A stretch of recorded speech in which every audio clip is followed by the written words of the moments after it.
500 দিন ধরে রাজপথে বসে 2014 প্রাইমারি চাকরি প্রার্থীরা। জীবন থেকে সব আলো তাদের মুছে গেছে।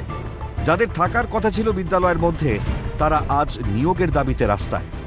আসলে বঞ্চনা নয়, নিয়োগ চাই, এটা এখন প্রতিদিনের প্রতিবাদের ভাষা হয়ে দাঁড়িয়েছে। তবু কি নিশ্চিন্তে গদি আঁকলে বসে আছে সরকার? এ নিয়ে এবার জোর রাজনৈতিক চর্চা শুরু হয়েছে বঙ্গে। কয়েকদিন আগে আন্দোলনের 1000তম দিন অতিক্রম করে মাথা মুড়িয়ে প্রতিবাদ জানিয়েছিলেন চাকরি প্রার্থীরা। আর এবার প্রতিবাদের ভাষা হিসেবে মুখে কালি লেপতে হলো 2014 প্রাইমারি চাকরি প্রার্থীদের। প্রবল তিতিক্ষায় নিজেদের শরীরের বেল্ট দিয়ে ক্ষতবিক্ষত করার চেষ্টা করছেন হবু শিক্ষকরা। এর প্রতিবাদে এবার সরব বঙ্গের রাজনৈতিক মহল সহ ওয়াকিবহাল মহলও। ঘটনার বিরুদ্ধে সরব হয়ে মুখ্যমন্ত্রীকে রেকর্ড ভাঙা বলেই কটাক্ষ শানালেন বিজেপি রাজ্য সভাপতি সুকান্ত মজুমদার। বললেন, এটা বাংলা হতে পারে না। দেখুন, এরকম রেকর্ড আলা মুখ্যমন্ত্রী আর তার ভাইপোকে বসালে পরে তার ক্ষমতায় তাই হবে। এদেরকে সিংহাসন থেকে উৎপাটিত করতে হবে। দেখুন, এই বাংলা এরকম হতে পারে না। আপনি আমাদের কথা ছেড়ে দিন, যান না অন্য রাজ্যগুলোতে যান। আপনি বেঙ্গালুরুতে কি হাইওয়ে তৈরি হয়েছে দেখুন, অটল সেতুর কথা এখন চলছে। কি আমরা পশ্চিমবঙ্গে কি তৈরি করতে পারি না? বিভিন্ন পন্থায় তারা তাদের প্রতিবাদ করছেন, কিন্তু সরকার তো চাকরিটা বিক্রি করে দিয়েছেন। যাদের বিক্রি করেছে তাদের বাদ দিলে এক্ষুনি গণবিস্ফোরণ হয়ে যাবে, তাই ভয় পাচ্ছে।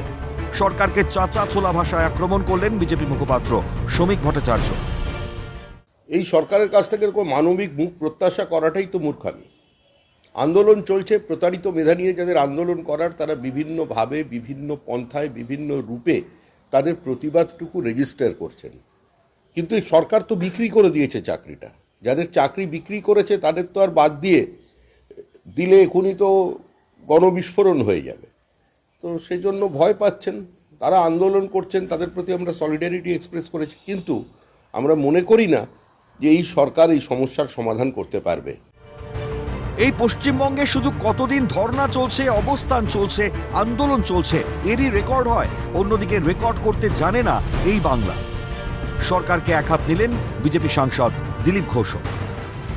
পশ্চিমবাংলায় এই রেকর্ড হয়, কতদিন ধর্ণা চলছে, কতদিন অবস্থান চলছে, অনশন চলছে। পশ্চিমবাংলা অন্য রেকর্ড করতে পারে না, বাকি জায়গায় উন্নয়নের দিকে পিছিয়ে যায়। সাধারণ মানুষের চাকরিকে চুরি করা হচ্ছে, রেশন চুরি করা হচ্ছে, বাকি সরকারি চাল ডাল থেকে সমস্ত যোজনার টাকা লুট করা হচ্ছে। এটাই পশ্চিমবাংলার খবর হয়। কেন মমতা ব্যানার্জি রেকর্ড করছে না যে 2 লক্ষ টিচারকে চাকরি দেওয়া হলো? সরকারের ভাড়ে মা ভবানী অবস্থা, মদ বিক্রি আছে, স্থায়ী চাকরি নেই, আর এগিয়ে বাংলার গাল ভরা গল্প বলে কোনো লাভ হচ্ছে না। সরকারের এবং রাজ্যের শিক্ষা ব্যবস্থার প্রতি ক্ষোভ উগরে দিলেন অধ্যাপক অমিতাভ কাঞ্জি লালু। খেয়াল করতে হবে যে বিহারে কিন্তু মদ বিক্রি গুরুত্বপূর্ণভাবে কমিয়ে দিয়েছে সরকার, সেখানে উদ্যোগ নিয়ে। বাংলায় মদ বিক্রিটা ব্যাপক পরিমাণে বেড়েছে।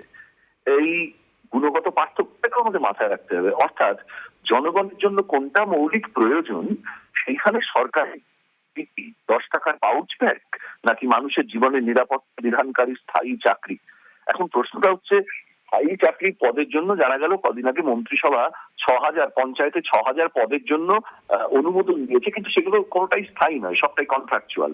এখন এই দৃষ্টিভঙ্গিতে যদি সরকার চলে, তার অন্যতম কারণ হচ্ছে সরকারের ভাড়ে ভবানী। আর এই ভাড়ে মা ভবানী হওয়ার পেছনের বৃত্তান্তটা আমাদের সকলেরই জানা। পথে নেমে যারা আন্দোলন করছেন, 1000 দিনের উপরে হয়ে গেল, অন্যদিকে বিহারে এত মানুষের শিক্ষকের চাকরি স্থায়ী হয়ে গেল। এই দুটো দৃষ্টান্ত পাশাপাশি রাখলে বোধহয় এই চেহারাটা ধরা পড়ে যে যারা যুক্তরাষ্ট্রীয় ব্যবস্থায় হস্তক্ষেপ হচ্ছে ইত্যাদি বলে নানান জায়গায় গলাবাজি করেন নানান প্রসঙ্গে, তারা যুক্তরাষ্ট্রীয় ব্যবস্থায় অন্য পার্শ্ববর্তী রাজ্য থেকে উদাহরণ নিতে ততটা আগ্রহী নন। এইভাবেই সারা বাংলা কার্যত ক্ষোভ উগরে দিচ্ছে সরকারের প্রতি। সকলেরই মত, এক সময় বিহারের থেকে পশ্চিমবঙ্গ সব ক্ষেত্রে অনেক এগিয়ে থাকলেও এখন আর কোনো প্রমাণই চোখের সামনে দেখা যায় না। বরং যোগ্য চাকরি প্রার্থীরা রাজপথে বসে হাহাকার করে, আর চাকরি বিক্রি করেই চলে এ রাজ্যের শিক্ষা, এমনই বলছে বঙ্গের বিরোধী মহল। ক্যালকাটা নিউজ।